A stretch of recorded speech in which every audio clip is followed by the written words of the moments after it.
श्रावण के महीने की श्रावण शिव महापुराण की कथा सुन रहे हो।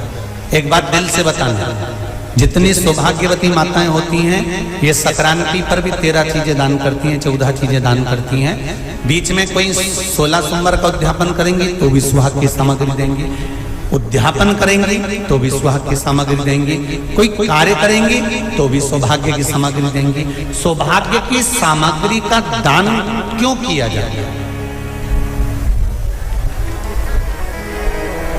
सौभाग्य सूचक वस्तुओं का दान क्यों किया जाता है? सौभाग्य की वस्तुएं क्यों प्रदान करी जाती है, क्यों दी जाती है? उसका कारण क्या है?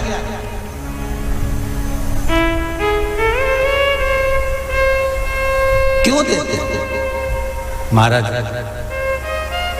भारत की भूमि की सौभाग्यवती माताओं का एक मन की अभिलाषा रहती है, भारत की भूमि की माताओं की एक अभिलाषा रहती है कि जब उसके प्राण छूटे तो अखंड सौभाग्य धारण करके पति के कंधे पर और पुत्र के कंधे पर शमशान पर।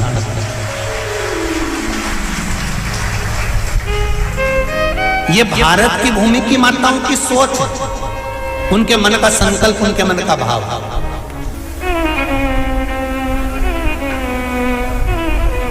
क्यों देते हैं चूड़ी का दान, क्यों देते हैं बिंदी का दान, क्यों देते हैं अखंड सौभाग्य का दान? किस महाराज?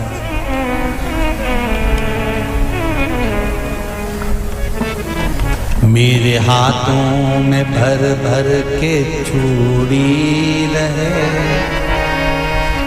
मेरे हाथों में भर भर के चूड़ी और मैया कोई काम नहीं, मेरे मस्तक पे चमकती चूनर रहे, मेरे मस्तक पे चमकती चूनर रहे और मैया कोई काम नहीं, मेरी मांगों में भर भर के सिंदूर रहे, मेरी मांगों में भर भर के सिंदूर रहे और मैया कोई कामना नहीं, मेरे पाँव में बिछुड़ी का जोड़ा रहे, एक बिछुड़ी नहीं, कितनी? 2, 3, 4, 5, एक एक पाँव में जोड़े से बिछुड़ी होना चाहिए, केवल एक नहीं, सिंगल नहीं। वो तो आजकल का फैशन हो गया महाराज, जो केवल एक बिछुड़ी धारण कर लो उसी में फैशन दिखे। श्रावण की शिव महापुराण की कथा कहती है जब बेटी को विदा करा जाता है और पहली बार बेटी के पांव में जब बिछुड़ी डाली जाती है तो वो बिछुड़ी भी अलग अलग नहीं होती, उस बिछुड़ी के जोड़ को चेन से एक दूसरे से बंधा हुआ होता। बोला सही है कि गलत?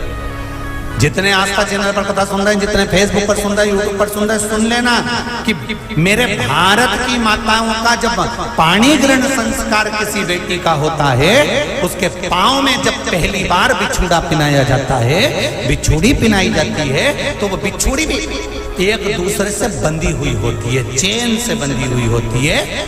उसको अलग अलग वाली बिछुड़ी शादी के मंडप में नहीं पहनाई जाती। क्यों? जैसे ये बिछुड़ी एक दूसरे से पांव में बंधी हुई है, तुम्हारी जिंदगी अंतिम श्वास तक ऐसी ही बंधी हुई है, यही बनना चाहिए। वो तो अब माताओं ने थोड़ा सा फैशन चेंज कर दिया, अब पांव में ज्यादा बिछुड़ी नहीं पहनती, गड़ती है, चुभती है, एक बिछुड़ी धारण है। महाराज पर नहीं, बिछुड़ी भी दो हो, जोड़े से। हमारी माताएं, भारत की भूमि की जो माताएं हैं, ये चूड़ी भी हाथ में पहनती है तो जोड़े से पहनती है, बोलो जैसा सही है कि गलत है। एक अकेली चूड़ी माताएं हाथ में धारण नहीं करती हैं। अगर भारत की भूमि की संस्कारित माताएं हैं और भारत की भूमि की सभ्यता और संस्कृति को जानती है तो अकेली चूड़ी नहीं, जोड़े की चूड़ी पहनेगी, 2 चूड़ा डालेगी, 4 डालेगी, 12 डालेगी, पर सिंगल नहीं, अकेले। श्रावण के महीने की शिव महापुराण की कथा, जिसका नाम है श्रावण शिव महापुराण की कथा, ये कहती है कि पार्वती जी ने और गंगा जी ने ये चतुर्मास में जितना सौभाग्य का दान दिया है, उनके बराबर दुनिया का कोई व्यक्ति इतना सौभाग्य का दान नहीं दे सकता जो माता गंगा और पार्वती दोनों दान दे रहे हैं।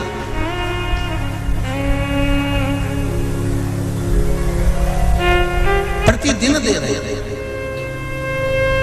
और अब तो फैशन आ गया, तुम लोगों जो सौभाग्य का दान देते हो प्लास्टिक की डलिया में देते हो, पर एक एक पुराण को उठा कर देख लेना, एक एक उद्यापन को उठा कर देख लेना, जितनी तुम कथा तुम्हारे घर में छोटी छोटी कथाओं की पोथियां पड़ी हो उनको उठा कर देख लेना, उसमें नहीं लिखा कि प्लास्टिक की डलिया में सौभाग्य की वस्तु का दान दिया जाता है। उसमें लिखा है बांस की पिटारी में, बांस की डलिया में सौभाग्य की वस्तुओं का दान दिया जाए। क्यों?